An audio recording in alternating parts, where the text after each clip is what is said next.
अब ये तो तुमको प्रमाण दिया, ये कोई कथा नहीं है, प्रमाण है, सबूत है कि वो सूरज पूछ रही है अपना सब भेदो, कौन है आप, कहाँ रहते हैं, किस जगह रहते हैं, क्यों आए, हमको यहाँ कैसे डाला, किस तरह से, सबका जवाब दे रहे हैं। वो पूछ रही है अपना भेद, तो कहा चल मेरे साथ में तुझे घर पहुँचाऊँ। अब वो जा रही तो उसके सामने पहुँचा दिया। अब ये कोई कथा तो ऐसी है, तो सच्चा बोध है, सच्चा रास्ता है, सच्चा देश जहाँ जाना, जहाँ से आए वहाँ पहुँचाना उनको। और ये कथा ये कहीं आना जाना नहीं, तुम सुन लो और बिल्कुल सुन लो, बस ठीक है। ये तुमने सुन लिया, कथा सुन लिया, तुमको मतलब मुक्ति मिल गई। अब मुक्ति यहाँ है, गंगा स्नान करो, जमुना स्नान करो, कुएं का पार पर जाओ, कुछ करो। अरे भाई मुक्ति यहाँ है, मुक्ति तो बहुत दूर है, वो तो ब्रह्मांड की पार है। तो वहां जब तक जाओगे नहीं तब तक मुक्ति मिलेगी कैसे। अब ये कह दिया, बस स्नान कर लिया, अब देखो आपने सुना होगा जब तीर्थों में बड़ा मेला लगता है वहां तो मार काट बहुत होती है कि हम पहले नहाएंगे। वो कह रहे भाई तुमने बहुत बार नहा लिया, जनता को मौका दे दो। अब वो लोग नहा रहे वहां, सब आगे नहा रहे, मेला लगा हुआ नहाने वालों का, कहते हम पहले नहाएंगे। और मार काट हो जाती जरा सी देर में, सोच विचार कुछ नहीं, अंधे धर्म के नाम पर लड़ाई होती है। वहां नहा रहे सबके सब, वहां जब ये जाते हैं नहाने के लिए कहते हम पहले नहाएंगे। अब वो इतना गर्म गुमान कि हम पहले नहाएंगे, और नहा रहे लोग सब, तमाम लोग नहा रहे वहां। इनके पहले स्नान कर रहे हो तो 3 बजे 4 बजे से, ये तो सुबह जाएंगे, लेकिन झगड़ा करेंगे कि हम पहले, हमारा झंडा ऊंचा रहे, हमारा नाम ऊंचा रहे। तो लड़ाई मारकाट वहां पढ़ते चलते हैं। तो बताइए ये हालत है। अरे भाई ये तो रास्ता कुछ दूसरा है, बिना महात्माओं के मिलेगा नहीं। बोलो। सिंधा भेद जो इनसे कहते, ताऊ परतीत न चित्त में धरते। अब महापुरुष कहते हैं कि इनसे अगर सिंध का भेद बताया जाए विश्वास नहीं करते, उनकी बात का विश्वास नहीं करते, हम नहीं मानते। हम तो ये कहते हैं सब जगह भगवान एक है, ये बात है। अब बताओ सिंध का भेद कैसे मिलेगा जब आप उनको बात पर विश्वास नहीं करोगे। कहते हम तुमको ले चले, कहले हम नहीं जाएंगे, आप जाइए, ऐसा कह देते। तो बताओ फिर क्या करेंगे। सिंध भेद कैसे मिलेगा, वहां कैसे पहुंचोगे सागर। और ये तो बूंद है, जब बूंद का इतना बड़ा खेल है तो सिंध का क्या होगा। सिंध कितनी ताकत रखता है, उसके हाथ से कितनी बूंदें निकली। अरे जीवात्मा जितनी निकाली थी, जितने भी ईश्वर ब्रह्म और पार ब्रह्म जितने भी निकाले गए, ये वहां से उसी रूप में, तो आप भी वहां से जब निकाली गई तो उसी बोध में थी, उसी शक्ति में, उसी ज्ञान में। अगर वहां रुक जाए सहदल के बल में या ब्रह्म के स्थान पर या पार ब्रह्म में, तो इनसे ज्यादा इन सुरतों में जीवात्मा में प्रकाश है, 12 गुना ज्यादा है प्रकाश, और 12 गुना ज्यादा शक्ति है इन्हीं सुरतों के अंदर। जो यहाँ से पहुंच जाएंगी इनके अंदर है 12 गुना ज्यादा सहदल कमल ईश्वर से ज्यादा शक्ति। तो वो तो किसी को पता नहीं है, मालूम ही नहीं है। अब ये उसके अंदर आए हो तो तुम्हारी हालत हो गई, तुमको छोटा कर दिया, नीचे ला करके बिल्कुल वो बूंद को भी उतार दिया धारा से, और बिल्कुल निराश से धारा कर दिया, उसका आधार ही खत्म कर दिया। तब तुम छोटे हो गए। एक जर्रा उसके लाख टुकड़े किए जाएं तो जीवात्मा ये रूह इस सूरत उससे भी छोटी है, इसलिए वो पता ही नहीं लगेगा कि क्या चीज शरीर में और कहाँ पर है, वो कोई पता नहीं लगा सकता। और सर से लिखा, महात्माओं ने पता लगाया कि इधर है ये। और जब ये आँख खुलती है तो ऐसी मोटी रोशनी इसमें से निकलती है, मोटी, और सामने जाकर के दिखाई देता है, जैसे टार्च की रोशनी होती है, आगे पड़ती है, ऐसी पड़ती जाती है मोटी रोशनी। इसी में से जब आँख खुलने लगती है तो बिल्कुल मालूम तर होती है, ऐसा बनता उठा। अगर ये जाग जाए यहाँ पर, इससे ज्यादा इस सूरत का प्रकाश है। अब ये जगती नहीं है तभी तक है, अंधेरे में तो बैठ लगा हुआ, अंधेरे में बिल्कुल बंद है। जब आप ध्यान शुरू में करते हो तो शुरू में क्या अंधेरा दिखाई देता है, कुछ नहीं। तो कहाँ जाओगे अंधेरे में जब तक कोई भेद ही नहीं होगा। तो अभी मैं आपको नामदान दूंगा। ये गुरु महाराज का पूजन हो रहा था। वो प्रसाद जो है रात को बन करके आपको रखा गया, सब ले रहे प्रसाद। और उनसे कहा देखो तुम घर ले जाना और जब जब जरूरत हो तब इसको काम में लेना, तो तुम्हारे बड़े काम में आएगा, हर काम में आएगा, लेकिन श्रद्धा के साथ। और जैसे सोना चांदी को आप संभाल के रखते हो, ऐसे प्रसाद को भी संभाल के रखना। लापरवाही से तुमने कहीं डाल दिया और कोई इधर उधर गिरा दिया, कोई ले गया, कोई चूहा, कोई बिल्ली खा गई, तो तुम्हारे हाथ से निकल जाएगा। और नहीं तो प्रसाद काम करेगा, काम करता है। तो लोग प्रसाद भी ले रहे थे, वो भी चल रहे थे बराबर। ये पूरा मैदान खचाखच भरा है, वो सड़क भरी हुई है, ये पूरी सड़क वहां तक भरी है मैदान सबका। अब आपको नामदान देंगे, कल इसलिए नहीं दिया कि रात को आने वाले थे, तो हमने कहा वो भी आ जाएंगे तो उनको नामदान देंगे, दे देंगे। तो फिर पीछे लोग पहचाने कि हम रह गए, भंडारे के दिन हमको नहीं मिला। वैसे आज के दिन लोगों को आना चाहिए था, ताकि उनको ये याद रहता है कि हमने नामदान भंडारे के दिन ले लिया, वो बात याद रहती है, भूलता नहीं है कभी आदमी। तो आज तो भंडारा था, भंडारा है, इनको सबको आदेश दे रखा है कि सब भंडारों में खाना पक्का बनेगा, कच्चा नहीं, सबको कह रखा है। तो सब जगह जिले जिलों के भंडारे, वहां कोई आपको कमी नहीं, खुद का लिया नामदान आपको देंगे। लेकिन बात तो सुन लीजिए पहले, अगर ये आप बात नहीं सुनोगे साधकों की, जिनको प्राप्त कराते हैं महापुरुष, तो फिर आपको कुछ नहीं मिलेगा। जब उनके प्रमाण को आप सुन लोगे कि नहीं नहीं ऐसे वो लोग भी पाए उनसे, तो हम भी पा सकते हैं किसी से, हमको भी रास्ता मिल जाए, पाने वाले मिल जाए, तो हमको भी प्राप्त कर सकते हैं, हम भी कर सकते हैं। ये आपको हिम्मत बन जाएगी, तभी प्रमाण दिया जाता, सबूत दिया जाता, नहीं कोई जरूरत नहीं। आप ये कहते हो कहाँ है, कहाँ लिखा हुआ, किसने कहा, ऐसे बस सर से कहने लगते हो किसने कहा, बस ऐसे, तो जो कुछ कहेंगे उसमें बेकार हो जाएगा। और प्रमाण दे देंगे देखो उन्होंने कहा, और जिसको कहा उसने प्राप्त किया और उसने ये कहा, तो सबूत मिल गया देने वाले का, पाने वाले का, तो आपको विश्वास हो जाएगा कि नहीं नहीं ठीक है, और हमको भी मिल सकता, हम भी पा सकते हैं। इसलिए सबूत प्रमाण। और क्या कचहरी में क्या है, बोलिए सबूत क्या है, तो फलाने कोर्ट में ये, यानी मतलब ये है कि मुकदमा जीते थे, ये है, ये सबूत है, तो सबूत दे देते हैं उसका, तो कहते हैं हाँ ठीक बात है, ठीक है, सबूत मिल गया, तो सबूत ही से सब कुछ होता है। अब महापुरुष प्रेमियों के अब इन्होंने पूछा और उन्होंने उसका उत्तर दिया और फिर उसको ले चले।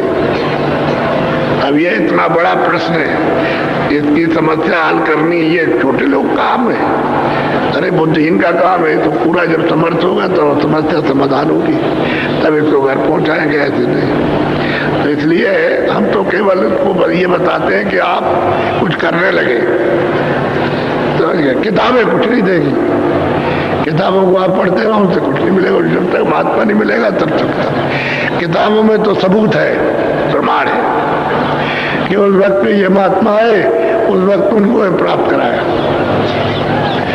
उस वक्त में यह ये तो है, लेकिन और किताबें कुछ नहीं करेंगी, बस सबूत देती है हाँ है, मालिक है, और उसको लोगों ने प्राप्त किया है, हम भी प्राप्त कर सकते हैं, ऐसा नहीं। तो नामदान आपको देंगे। अब यह है कि आप क्या थोड़ा पढ़ो,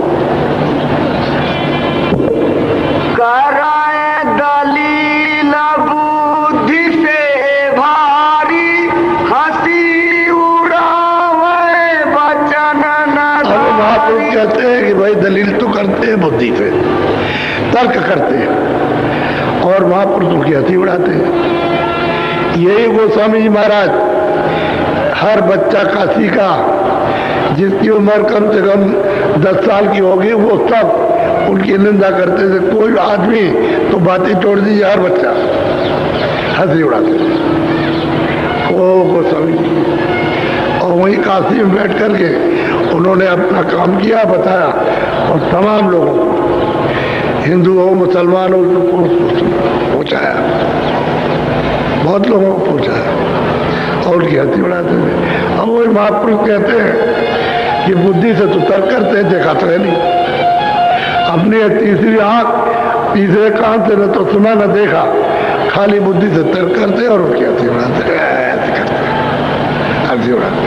हमको भी जब हमने प्रचार किया शुरू में, कहले भगवान अपने को बनता है।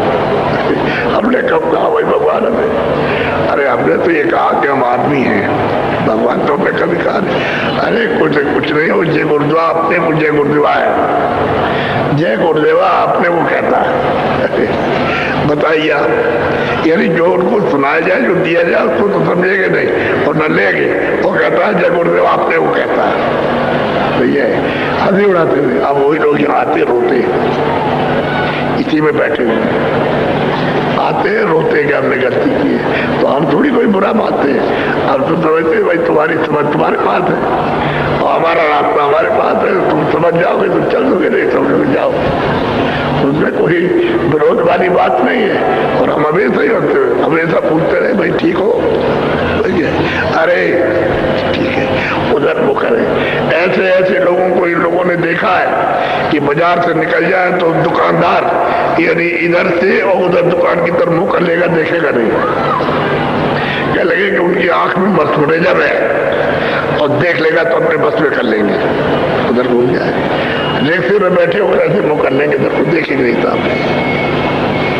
ये हालत है, ये दशा है जीवों की। वही कहते हैं कि बुद्धि से तो तर्क करते हैं, हाथी उड़ाते हैं। बोलो बुद्धि बल से वह करते तो कभी न पावे दावा।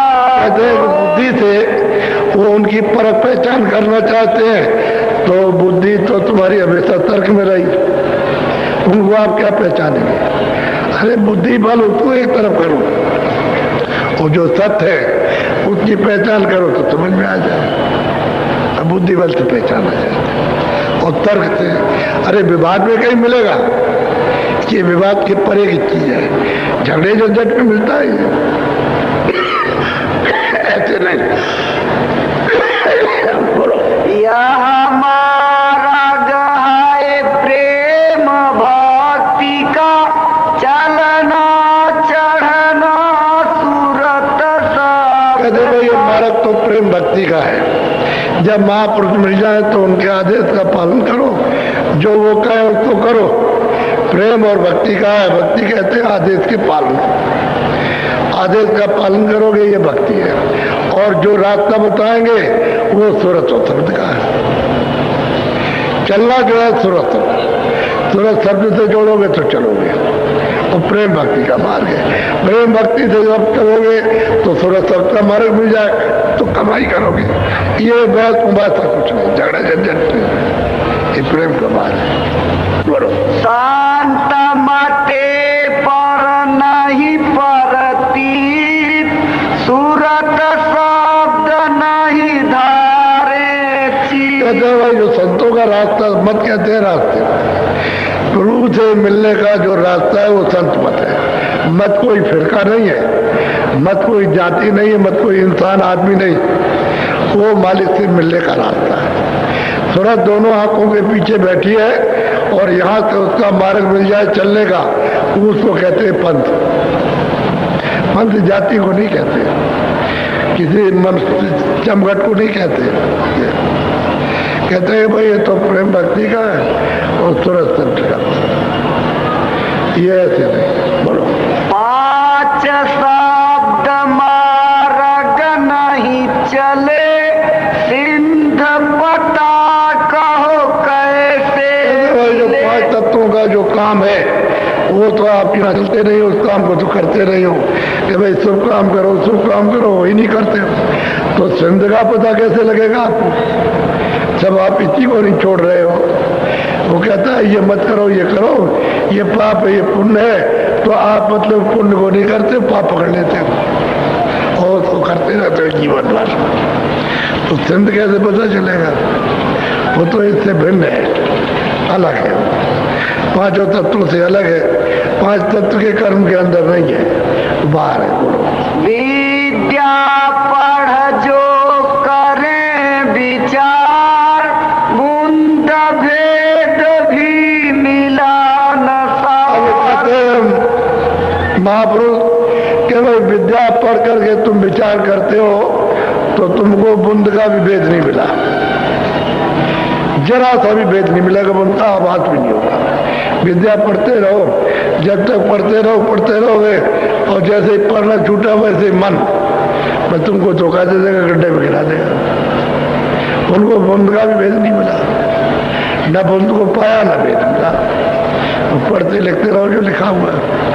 अंग्रेजी वाला अंग्रेजी पढ़ लेगा, हिंदी वाला हिंदी, संस्कृत वाला संस्कृत पढ़ेगा, फारसी वाला फारसी पढ़ लेगा। पढ़ते रहिए लेकिन बूंद का भेद नहीं मिलेगा। बोलो।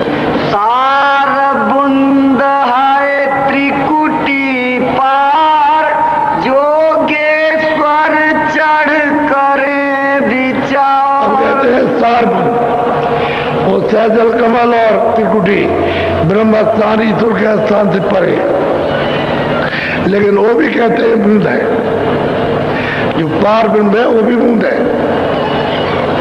उसको भी बूंद बताते हैं कि वो भी बूंद है, लेकिन वो सार है, तुंद है।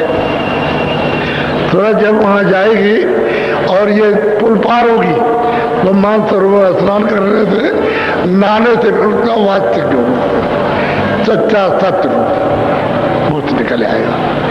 स्नान करने पर सत्य निकलेगा। तो वहां तो सब हंस रहते हैं, सब सुनते हैं, श्वेत सफेद रहते हैं। वहां का जो मालिक है पार में वो भी सफेद ही है, सफेद ही है वो भी। कहते हैं वहां बूंद जो है वो शुद्ध साफ है। सूरज जो बूंद है लेकिन उसमें प्रकाश बहुत है, रचना भी बहुत है। न मालूम कितने कितनी त्रिलोकियां हैं वहां, कितना मतलब मालूम वहां पर है, वो तो अपार है बूंद। उस सागर की सतलोक की बूंद है, लेकिन बूंद का सच्चा बूंद होगा। ये मिलोनी है, इसके पार है, कहते वो भी बूंद है। अब वो योगेश्वर जो वहां पहुंचे उस पर विचार करते, दर्शन तो उसका नहीं करते। मानसरोवर में भी स्नान नहीं कर पाते, बस खाली जो है उधर मतलब ये कभी कभी झलक आती है, कभी बंद कभी आती है, कभी बड़ों पर विचार करते हैं। अगर उसमें उतर जाए और मानसरोवर में स्नान कर रहे तब तो पल पलट गया मामला, फिर विचार करने का कोई काम नहीं। बोलो। प्राण जोग कर पहुँचे तहाँ, बूंद ज्ञान उन पाया वहाँ। कहते भाई उस शुद्ध ज्ञान बूंद का, ये बूंद मिलोनी है, ब्रह्मी मिलोनी है, लेकिन पार में बूंद है पर शुद्ध बूंद है। तो कहते हैं कि जो पहले प्राणायाम करते थे, जब ये विधान बना तो उस समय पर जब बताया कि भाई ऐसे करना तो लोग करते थे, तो प्राणायाम से वहां पहुंचते थे, तो बूंद का शुद्ध ज्ञान प्राप्त करते है। बूंद वो सिंध नहीं है, तालाब में उसको नहीं कहा, नदी में नहीं कहा, बस बूंद कहा। वो भी बूंद है, ये मिलोनी है और वो शुद्ध है। बोलो। आगे का गुरु मिला न उनको, वहाँ का ज्ञान सुनाया सबको। आगे जाने का जब कोई पहुंचा हुआ गुरु नहीं मिला तो आगे बताएगा कौन? तो जो कुछ उन्होंने देखा है, जो कुछ पाया बूंद, उसको यहाँ लोगों को सुनाया, और वो भी बताते नहीं थे, बहुत कम, कभी नाम निशान इशारा करते थे, बताते नहीं थे, ऐसा ही सुनाया। और नहीं जब जाने लगे तो किताबों में थोड़ा बहुत लिख दिया, आगे का कोई मिला नहीं। क्यों आगे बताता कि आगे है। बोलो। योग बिना विद्या पढ़ कहते, विद्या बुद्धि से तिरपत रहते। योग तो किया नहीं, समाधि लगाई नहीं, योग किया नहीं, कोई ध्यान धारणा की नहीं, बुद्धि से ही अपना अनुमान करते हैं और उसी से कहते वैसा ऐसा ऐसा जो लिखा था उसी को इधर उधर करते रहते, जो लिखा हुआ है उसी को घटाते बढ़ाते रहते हैं, ऐसे बस तो कुछ ज्ञान तो है। तो उन लोगों ने ज्ञान प्राप्त किया था, और जिन्होंने जो ज्ञान प्राप्त किया था तो चले गए। किसी को बताया होगा, नहीं तो नहीं बताया। लेकिन पूरा जब गुरु नहीं मिला तो जीवों का काम कौन करेगा? फिर वो जैसे के तैसे रह गए, उसी बूंद में फंस गए। बोलो। यह तो निपट अहंकार में भूले, इधर न उधर जमपुरी। कहते हैं भाई ये तो सब अहंकार में, हम ऐसे सब अहंकार में खूब भूल गए। ध्यान भी करना, सोचना विचारना, महापुरुषों के पास जाना ना, वो सब भूल गया। हम अहंकार में हम गए हम इस तरह से। और कहते इस अहंकार से हुआ क्या कि इधर से शरीर झूठा जमपुरी में पहुंचा दिया। चले गए जमपुरी में, और वहां कौन सुने, वहां देहभार अनेकों नाम के नर थे। सड़ने वाला अलग, जलाने वाला अलग, काटने वाला अलग, आंख फोड़ने वाला अलग, कान फोड़ने वाला अलग, तरह तरह की यातना देने वाले अलग, अनेक नाम के नरक हैं। पर जो जमपुरी में वहां गए तो यहीं से हुक्म सुना देगा, जजमेंट दे देगा जज, न्यायाधीश, और बस वहां पहुंचा देगा, बस वहां सजा मिलेगा। तो एक पलक भी विश्राम नहीं, पलक मारते में भी आपको विश्राम नहीं मिलेगा। अब वहां रोगे, चिल्लाओगे और लाखों मील आवाज जाएगी, तो लाखों मील तक चिल्लाने की आवाज कोई सुनने वाला नहीं। तो क्या तुम्हारा अहंकार किया कि जमपुरी में जाकर के निवास हुआ आपका? अब वहां भोगो जाकर के, और महापुरुषों से पूजा ली, उसकी हंसी और खिल्ली उड़ाई। हंसी और खिल्ली करते हो और अपनी मुझ से, अपने अहंकार से कुछ नहीं। अब ऐसे लोगों का तो क्या होगा, ये होगा। ऐसे ही लोग तो पाप करते और क्या करते, बुरे काम। बोलो।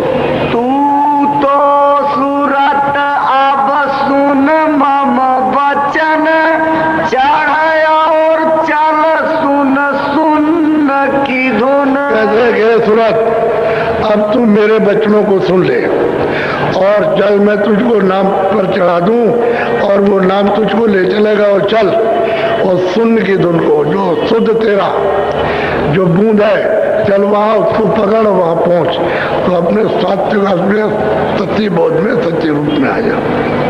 वहां से तुझे मैं ले चलूंगा। जब तू शुद्ध हो जाएगी, बूंद शुद्ध हो जाएगी, तो वहां से मैं ले चलूंगा, यहाँ से भी मैं चलूंगा। अब मेरी बात को सुन, हम बात हो, मेरी बात को जो कहे तू कर, अब गिला मत कर। बोलो। सुन सुन धुन चल देश हमारे, हम तुझको अब किया अपना रे। और कहते हैं सूरत, तुझको जो मैं भेद बता रहा हूँ, तू चल, धुन को पकड़ और धुन पर सवार हो, चल हमारे देश। हम वही रहते हैं, यहाँ तो तुझको लेने के लिए आए, तो तुझको अब हम ले चले तो तू चल देता अपने देश में। चल वहाँ आराम से रहेगी, वहाँ कोई ना मरता न जलमता, न कोई राजा होता न रैयत होता है, न कोई अमीर है न गरीब, सब अमीर, सब आनंद सागर में। और मतलब है कि जैसे समुद्र में मछली आनंद लेती है, ऐसे ही निर्भय और मालिक का दीदार, खरबों खरबों जो जंतु, खरबों सब कुछ फैसला है महापुरुषों का। इसमें दो बात इधर उधर नहीं। बोलो। कोई राजा कोई पंडित होवे, कोई धनवान सुखी जग सो। कैसे कोई राजा हो गया, कोई पंडित हो गया, कोई धनवान हो गया, आराम से मतलब उसी में रहते हैं कि यही हमारा सब कुछ और राज भोगता है। वो धनवान हो गया, पंडित है, उसको मान प्राप्त हो गया, मान और ऊंचा ज्ञान हो गया। तो बोलो। कोई स्वर्ग जा करे विलास, कोई आए राफ बहिस्तनी। भाई कोई गया, कोई स्वर्ग पहुंच गया, कोई मतलब वैकुंठ में चला गया, कोई मतलब ईश्वर के देश में पहुंचा। ये सब अपनी अपनी जो मेहनत करते हैं सबके लिए बोल रहे हैं। बोलो। कोई सैयद कोई शेख मौलवी, कोई आमिल सिफली, कोई किताब नमाज पढ़ता, कोई मौलवी होता है, कोई पंडित हो जाता है, कोई मतलब ये है कि मुल्ला हो जाता है। ये सब अपना अपना काम करते हैं और कहते हैं कि हम खुदा की इबादत कर रहे हैं। बोलो। कोई तारा गण मंडल पावे, कोई चाँद सूरज के लोग। अब कहते हैं कोई अगर प्रश्न करता है कि तारा गणों के मंडल में जाएगा, सूरज के मंडल में जाएगा, सूरज के मंडल बहुत है, चंद्रमा का बहुत मंडल है, उसमें चला जाएगा, वहां जाएगा और कुछ दिन वहां रहेगा, फिर चलाएगा, वहां टिकेगा नहीं। एक निश्चित समय है, कितने समय वहां रहो, उसके बाद तुमने कर्म किया उससे फल भोगो, फिर आ जाओ। बोलो। कोई सुमेर पर करे बसेरा, कोई कैलाश हिमाचल कहते हैं कोई सुमेर पर्वत, अंदर में सुमेर पर्वत सोने का है, कोई कर्म करता है तो वहां रहता है जाकर। कोई कहते हैं पहाड़ों पे जाता है तो ऊपर में पहाड़ है, वहां शिव जी रहते हैं, वहां जाएगा शिवलोक में, कोई विष्णुलोक में, कोई ब्रह्मालोक में। ये अपनी अपनी जो क्रिया करेंगे और मेहनत करके वहां जाएंगे, ये सब वहां जाते हैं। और जो नहीं उधर का करेगा वो चौराती और नरकों में जाएगा। बोलो। कोई शक्ति लोक, कोई ईश धाम में, कोई ओंकार, कोई रंग। हम कहते हैं कोई ईश्वर के धाम यत्न करता है, कोई ओंकार में जाने का प्रयास करता है, कोई और ऊपर जाने का पार ब्रह्म में कोई प्रयास करता है, कोई महाकाल पुरुष में और कोई सतलोक में जाने का। बोलो। उत्पत्ति असचिति परलय माही, यहाँ सब रहे काल की छाई। वो कहते हैं महाप्रलय आ भी जाए तभी इसी काल के जाल में रहेंगे। समझ गए? उत्पत्ति और प्रलय ये दोनों अवस्था अभी काल के जाल में, और बाद में भी अगर महाप्रलय हो भी जाए तो फिर वहाँ सीमा है, वहाँ तक महाप्रलय होती है। जब कभी भी विस्तार होगा तभी के जाल में आ जाए। ये वहाँ नहीं पहुँच सकते अपने घर, अपने देश में। वो जब तक सतगुरु नहीं मिलेंगे वहाँ पहुँचने वाले तब तक वहाँ नहीं जा सकते। सीधा सीधा है, संत जब तक नहीं मिलेंगे महापुरुष तब तक नहीं जा सकते। मुसलमानों में भी फकीर आते रहे वहाँ पहुँचने वाले, और हिंदुओं में भी संत आते रहे वहाँ पहुँचने वाले। न मुसलमान फकीरों से लाभ ले सके और न हिंदू संतों से लाभ ले सके। अब जिसको समझा बुझा दिया, जिसकी दया हो गई उसको तो ले गए, बाकी लोग तो ले गए। बोलो।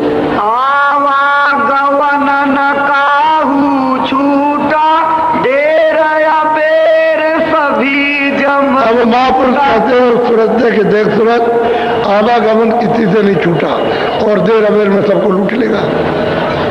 अब देर अबेर का ये है कि तुम स्वर्ग में चले गए या तुम तारागणों के मंडल में गए, वहां कुछ देर रहो, फिर आओगे तो फिर कर्म के बंधन में आ गए और फिर लूट लेगा, फिर ले जाएगा नरकों में, चारों खाने बंद कर देगा।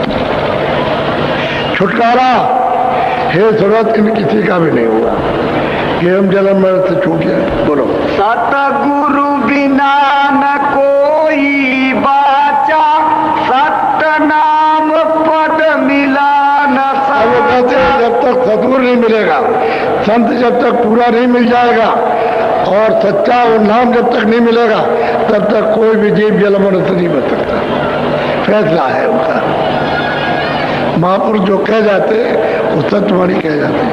वही तो उन्होंने ग्रंथ में लिखा है कि जो हमने लिखा वो सत्य है। इसलिए इस ग्रंथ को हमने आकर के मनुष्य शरीर में उसको पाया तब हमने लिखा, तो तुम इसको सच्चा मानना कि गुरु आकर के आए थे उन्होंने लिखा है, इस वाणी को सच कर मानना, तो आपको वाणी पकड़ना चाहिए। अब तुम गुरु को मान करके ग्रंथ है उसको अगर मानोगे और जानवरों को काटोगे तो इसको कौन कहेगा? आप ये तो नहीं कहा उन्होंने। और तो कहते हैं भाई जीव तो सब हमारे, तो इनको किसी को कोई तकलीफ नहीं देना, तो उल्टा काम होने लगा। ऐसे हिंदुओं में, ऐसे मुसलमानों में, ऐसे सिखों में, सब जगह। तो कहते हैं सदगुरु बिना कोई नहीं बचेगा, देर अबेर सबको लूट लेगा और ले जाएगा खानों में, नरकों में। बोलो। फल करनी तो सबने पाया, सुखी हुए पर फिर। और वो कहते हैं महापुरुष के तुरंत फल करनी तो सबको मिलेगी, आप जितना जो काम करोगे उसका फल मिलेगा।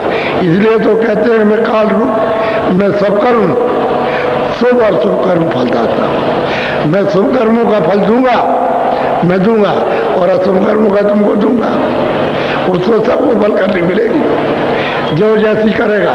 और उसको जो मिल गई वहाँ किया, कुछ दिन रहा, फिर यहाँ आ गया। फिर करनी करेगा तो उससे अच्छा तो बनेगा नहीं, फिर बुरा करेगा तो ले जाएगा। करने का फल सबको मिलेगा, और पाप है पुण्य दो ही काम है, अच्छा हो बुरा, दोनों का फल आपको मिलेगा। और महात्मा जब जाओगे तो दोनों को साफ करेंगे, ना आपका पुण्य रहने देंगे। जब पाप, तब तो आपको फल नहीं मिलेगा, न पाप का फल न पुण्य का फल, फिर रिहाई हो जाएगी। काल के देश से छुटकारा तब होगा, और बिना महापुरुष कोई नहीं बचा, कोई बचेगा नहीं। फल करने का सबको मिलेगा। तो कोई ये थोड़ी कहता है कि अच्छे बुरे का फल नहीं मिलेगा। आपको रोज ही समझाते हैं अच्छे का अच्छा, बुरे का बुरा, रोज बताते हैं आपको। लेकिन रास्ता तो ये है, इसको चलो करो, चलो और देखो चल के आप बोलो। ताते सतगुरु पद को सेवो, दिन सतलोक न छूटे से। कहते हैं इसलिए जब महात्मा मिल जाए तो उससे उस देश की जानकारी करो और रास्ता उनसे लो, और फिर लग करके तुम उनका ध्यान और भजन उसका सुमरन करो, जिससे कि तुम्हारा छुटकारा हो जाए। और बिना उस देव के पता लगे हुए आप छुटकारा नहीं पा सकते। महापुरुषों के वसीले से ही होगा, और नहीं हो सकता। बोलो। तब सूरत पूछे एक बाता, स्वामी देव भेद विख्या। स्वामी जरा ये भी बताइए हमको। तब स्वामी ने वचन सुनाया, मार्ग का यो भेद लखाया। सूरत ने पूछा कि स्वामी फिर क्या हो, तो उन्होंने कहा देखो ये रास्ता है, अब मैं तुमको बताता हूँ ये रास्ता। मार्ग का भेद, गोपनीय भेद वो बताया कि देखिए रास्ता है ये, चलो मार्ग का भेद। बोलो। 5 नाम का सुमिरन करो, श्याम से तमेसु। और वो कहते हैं क्या करो, 5 नाम का सुमरन करो। तो 3 लोग की जो बूंद है पहले उसी का सुमरन कराते हैं, सबसे पहले वही उसी का ध्यान करवाते हैं, उसी का नाम उसी का सुमरन कराते हैं कि ये नाम लो, ये रूप को याद करो। और जब तुम्हारे अंदर आवाज वो नाम प्रकट हो जाए, सुनाई देने लगे, तो पकड़ो और उसके पास मोटो, तो उसका साक्षात्कार होगा। किसके बूंद का, जो 3 लोग की बूंद है, जो उसका पसारा है, उसका दर्शन होगा। और वहां से आवाज ऊपर से आ रही है तो फिर उसको पकड़ो, उसको सुनो, वो ब्रह्म है। जब उस आवाज को पकड़ोगे, उसको पकड़ के चलोगे तो ऊपर चढ़ोगे, और जब उसके उस मुकाम पर, स्थान पर पहुंचोगे तो उससे दर्शन हो जाएगा। तो 5 नाम का अलग अलग सुमरन करो, ईश्वर का, ब्रह्म का, पारब्रह्म का, महापुरुष का और तत्पुरुष का। 5 का अलग अलग सुमरन करो और शब्द को पकड़ के चढ़ो। ये उसको बता रहे, ये सबके लिए सुलभ है और सब कर सकते हैं। इसलिए सब ये रास्ता जाने का, घर जाने का। और इसका 5 नाम का सुमरन नहीं करोगे तो नहीं जा सकते। एक को भी नहीं पा सकते, और 2 को पाने की तो बात ही अलग। एक को 5 नाम का सुमरन भेद जान करके उस महापुरुष से रास्ता लेकर के, गुरु से पूरा है, उससे और फिर काम में लग जाओ। ये सुमरन करो, उसका नाम लो, फिर ध्यान करो, फिर भजन करो, तो आग भी तुम्हारी खुल जाएगी, कार भी खुले, रास्ता चलो। तो पहले इसी का, ईश्वर का ही पूजन करा दे, उसी का ध्यान करा दे। वो दरवाजे पर तो वही है। तब गोस्वामी महाराज मोदय पुण्य चितवत को सुरपुर गए हो अयोध्या, वो मतलब यहाँ अवध निवासी वो बैठे राम, उनका दर्शन हुआ, सामने बैठे हो। जब साक्षात्कार हुआ तो वो खुश हो गए, कहा कि तुम्हारी आवाज को पकड़ के हमारे पास आ जाओ। तो जो आवाज बज रहा था, घंटा बज रहा था, पकड़ा, उनके पास पहुंच गए।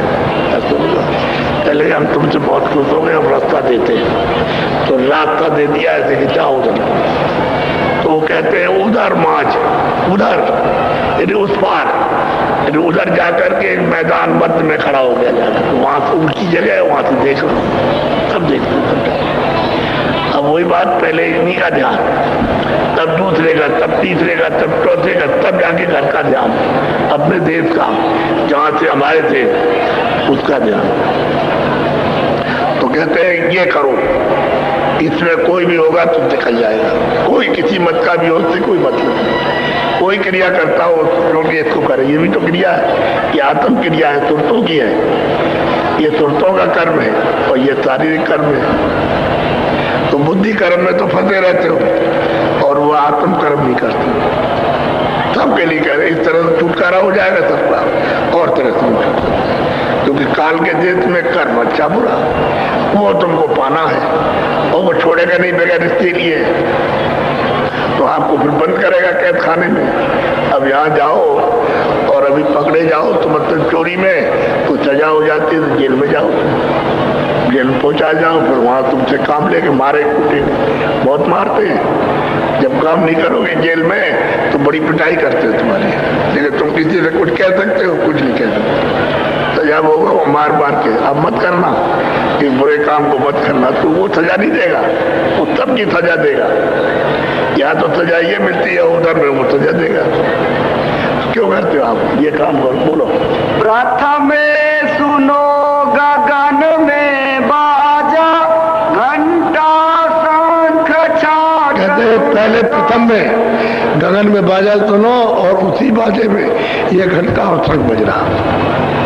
बहुत बाजे, अनैध बाजों का मतलब तरह तरह के बाजी बज रहे, उसी में इसको छाट लो, क्योंकि इसलिए आपको बताया जाता है 1 घंटा शंख उठ के मुख से बज रहा, इसको छाट लो, चलो। अब उसको छाट करके तब चढ़ो, तभी चढ़ाई होगी, सुनते रहोगे ऐसे नहीं।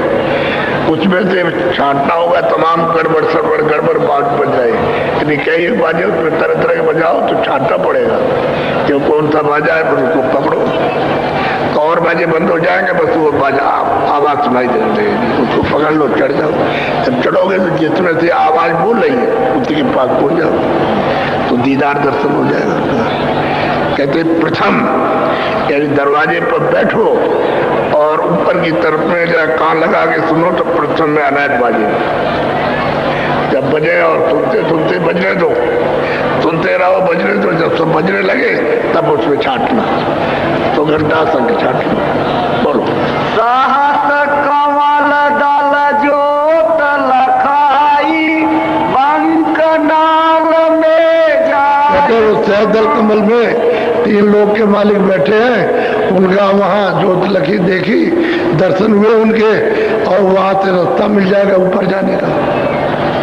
वहां से रास्ता है, बंक कहते हैं टेढ़ा रास्ता, वहां से जब खड़े हो गए इनके उस पार में जो चौक मिलेगा, चौक में से सब देखोगे, सार नीचे ऊपर का सब देखोगे, यहाँ इतना सा दिखाई देता है, उस चौक पे खड़े होकर के इतना सा मृत लोग इतना सा दिखाई देता है, स्वर्ग भी दिखाई देता, बैकुंठ भी दिखाई, सब लोग दिखाई देते हैं। और ऊपर दृष्टि करो तो वहां बहुत से लोग हैं,